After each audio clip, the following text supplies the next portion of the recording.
नमस्कार मंडळी, लग्नानंतर होईलच प्रेम या मालिकेच्या पुढील भागामध्ये आपल्याला पाहायला मिळेल की पार्थ आणि जीवा आता सगळ्यांना ज्यूस देत असतात, तेव्हा सगळीकडे आनंदी आनंद असतो. तर लग्नाची तयारी जबरदस्त सुरू असते. तर इकडे नंदिनी आणि काव्या सगळेच हे ज्यूस पिणार असतात आणि त्याच वेळेस तिथे आशाताई येते आणि ती सांगू लागते की नंदिनी ताई ज्यूस पिऊ नका. तेव्हा नंदिनी म्हणते की पिऊ दे ना, काय झालं. तेव्हा आशाताई म्हणते की रम्याताईने त्यात विष टाकलंय.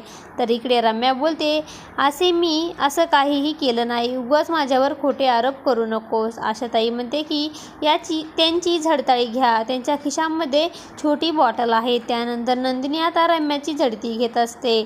तर तिच्या खिशामध्ये आता तिला एक छोटी बॉटल मिळते.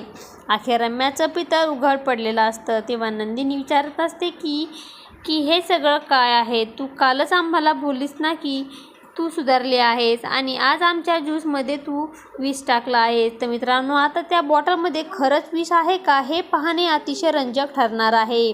लग्नानंतर होईलच प्रेम या मालिकेचे सर्व अपडेट पाहण्यासाठी आपल्या चॅनलला लाईक करा, शेअर करा आणि सबस्क्राईब करायला विसरू नका. धन्यवाद.